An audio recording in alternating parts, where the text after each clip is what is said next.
जय हिंद साथियों। ठीक है, आज फिर एक सवाल है त्रिकोणमितीय 10th क्लास का, जो कि प्रश्नावली 8.1 का है। तो ये प्रश्नावली कितना का है? 8.1 का प्रश्नावली 8.1 का है ना। त्रिकोणमिति का सवाल है, कह रहा है कि त्रिभुज एबीसी में कोण बी समकोण है। तो ए बी 24 सेंटीमीटर है, बीसी 7 सेंटीमीटर है। तो निम्नलिखित में से का मान ज्ञात करने के लिए करा है। तो एक नंबर में दिया हुआ साइन ए कोस ए, बी नंबर में दिया हुआ साइन सी कोस सी। ठीक है, ठीक है,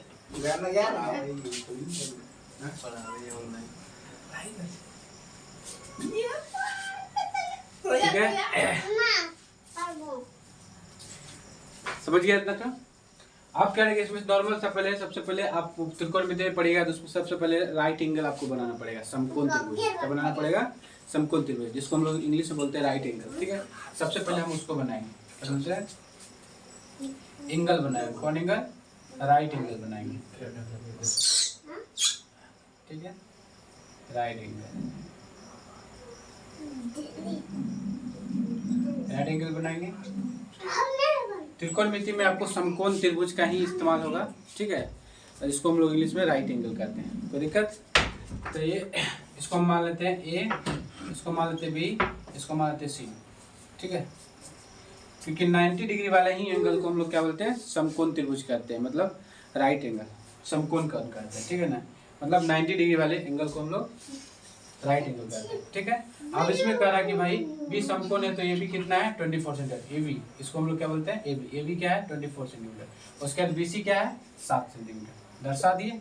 अब मेरे पास क्या नहीं है? एसी नहीं है। क्या नहीं है? एसी नहीं।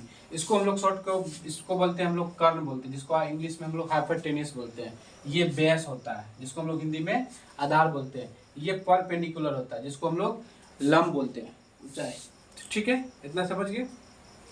तो इसमें ए भी दिया हुआ 24 सेंटीमीटर, बीसी कितना दिया हुआ? 7 सेंटीमीटर। ठीक है, हमको क्या ज्ञात करना है? एसी ज्ञात करना है। तो एसी ज्ञात करना है तो एसी स्क्वायर हो जाएगा, मतलब एच ज्ञात करना है, हाइपोटेन्यूस निकालना है। तो इसके लिए फॉर्मूला आता है एसी स्क्वायर बराबर हो जाएगा कि A B square plus B C square. A B square plus B C square क्या हो जाएगा? A B square plus B C square. कोई दिक्कत नहीं? जैसे कि हम लोग एच स्क्वायर वाला फॉर्मूला पढ़े थे, है ना। एच स्क्वायर बराबर होता है P square plus B square, है ना। ये वाला हम आप लोग को बताए थे पहले वाला वीडियो में, आप लोग देखे होंगे। तो हो गया। अब मेरे पास एसी निकालना है, तो एसी स्क्वायर बराबर क्या आ जाएगा? ए बी कितना है? 24 सेंटीमीटर है, 24 का स्क्वायर आ जाएगा, प्लस बी सी कितना है? 7 सेंटीमीटर है, इसका स्क्वायर आ जाएगा। तो एसी स्क्वायर बराबर क्या आ जाएगा? 24 का स्क्वायर कीजिएगा कितना आ जाएगा? 576 हो जाता है ना। कितना आ जाता है? 576। और 7 का स्क्वायर कीजिएगा तो 49 हो जाएगा, मतलब 49 हो जाता है। ठीक है, कोई दिक्कत नहीं ना। 576। अभी दोनों को ऐड कर देंगे, एसी स्क्वायर हो जाएगा कितना? 625। ठीक है, अब ये स्क्वायर हटाएंगे तो यहाँ पे क्या आ जाएगा? रूट चढ़ जाएगा। क्या आ जाएगा? रूट चढ़ जाएगा। 625, 625 का रूट कितना आता है? एसी बराबर 25, है ना। एसी बराबर कितना आ गया? 25 आ गया। एसी मेरा कितना आ गया? 25। कोई दिक्कत नहीं? इतना हो गया, हम निकाल ले। मेरे पास फिर से त्रिभुज एबीसी कोण में बी समकोण है, तो ये भी 24 सेंटीमीटर है, बीसी 7 सेंटीमीटर। तो निम्नलिखित का मान ज्ञात कीजिए। तो हम एक समकोण त्रिभुज बनाए। ठीक है, आप लोग को पता है समकोण, जिसको हम लोग इंग्लिश बोलते हैं राइट एंगल। समकोण त्रिभुज बना करके, जो कि 90 डिग्री एंगल वाले कोण को हम लोग क्या बोलते हैं? राइट एंगल, समकोण त्रिभुज कहते हैं। ठीक है, तो ए बी कितना है? 24 सेंटीमीटर है, बीसी कितना दिया हुआ? 7 सेंटीमीटर। तो हमको क्या निकालना था? एसी। तो एसी वाला फॉर्मूला आता है A B square plus B C square, जो कि इसको हम लोग कर्ण बोलते हैं। इसको क्या बोलते हैं? कर्ण। कर्ण स्क्वायर फॉर्मूला आता है P square plus B square. तो उसी तरह बैठा दिए, एसी स्क्वायर वाला जो है मान बैठा के निकाल दे। अब कह रहा है कि एक नंबर में कि साइन ए कोस ए ज्ञात करने के लिए, एक नंबर में दिया गया कि साइन ए इंटू कोस ए, है ना। कॉमा है, इंटू नहीं है, कॉमा है। तो साइन ए वाला फॉर्मूला क्या आता है? साइन ए वाला फॉर्मूला क्या आता है? पी बाय एच होता है ना, पी बाय। तो यहाँ एंगल ए दिया हुआ, थीटा रहता तो नॉर्मल में हम निकाल सकते थे, लेकिन ये एंगल ए दिया हुआ, हम ये कौन मानेंगे? ये वाला कौन मानेंगे? तो सामने वाला भुजा क्या हो जाता है? लंब हो जाता है, क्योंकि भैया ये दोनों चेंज होते रहता है। ये वाला चेंज रहता है, कर्ण एकदम अपना जगह पे बैठल रहता है, वो कहता हम नहीं डलेंगे। ठीक है, ये दोनों एकदम चेंज होते रहता है, कभी लंब इधर आ जाएगा, कभी बेस इधर आ जाएगा। ठीक है, तो इस ये एंगल मानेंगे तो सामने वाला भुजा क्या हो जाएगा, लंब हो जाएगा, तो BC हो जाएगा।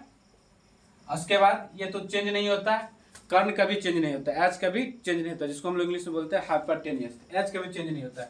एच कितना है मेरा, AC इतना बैठा दिए, तो BC बराबर AC, तो BC कितना मेरा 7 है, AC कितना 25, तो ये हो गया 7/25। कोई दिक्कत नहीं। अब इसी तरह कोस ए, तो कोस ए का फॉर्मूला होता है क्या, B/H होता है। क्या होता है, B/H। कोई दिक्कत नहीं। तो कोस ए, तो एंगल ए को मानेंगे, ये वाला कौन को मानेंगे, तो सामने वाला भुजा क्या आ जाएगा, लंब हो जाएगा, बगल वाला क्या आ जाएगा, आधार।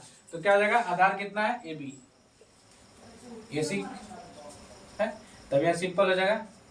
क्या हो जाएगा, AB कितना है मेरा 24 है, AC मेरा कितना है 25, 24/25। इतना समझ गए, कोई दिक्कत नहीं।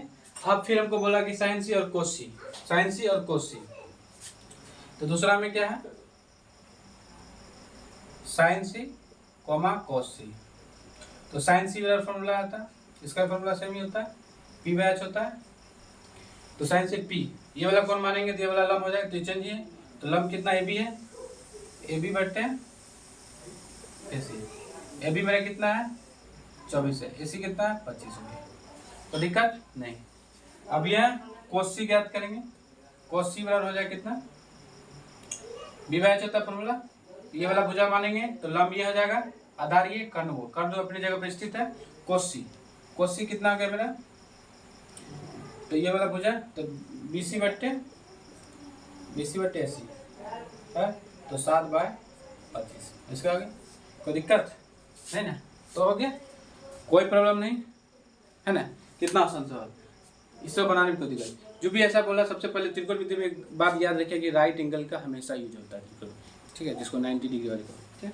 अब आप बोलिएगा कि ये काहे आपको रहता है, क्योंकि देखिए ये एकदम अपनी जगह पे बैठा रहता है और ये नहीं रहता है, क्योंकि ये बदलते रहता है, कभी ये यहाँ आ जाएगा, कभी यहाँ, ठीक है। तो वो लगाना नहीं सुने, क्या करते हैं, क्षण क्षण बदले तो हर मिजाज, वही वाला सेम है, क्योंकि इसका क्षण क्षण बदलते रहता है समय पे।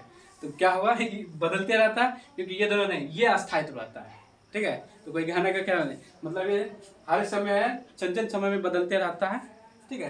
तो ये सिंपल है, ये आपका लंब है, ये आधार है, क्योंकि ये लंब आधार समय समय पे बदलते रहता है। कभी एंगल ये मानेंगे तो लंब ये हो जाएगा, एंगल ये मानेंगे तो लंब ये हो जाएगा, आधार ये हो जाएगा। कोई दिक्कत नहीं, समझ के। अगर अच्छा लगा, अगर समझ में आए तो एक सब्सक्राइब जरूर कर दीजिएगा, ठीक है। धन्यवाद, चाहिए।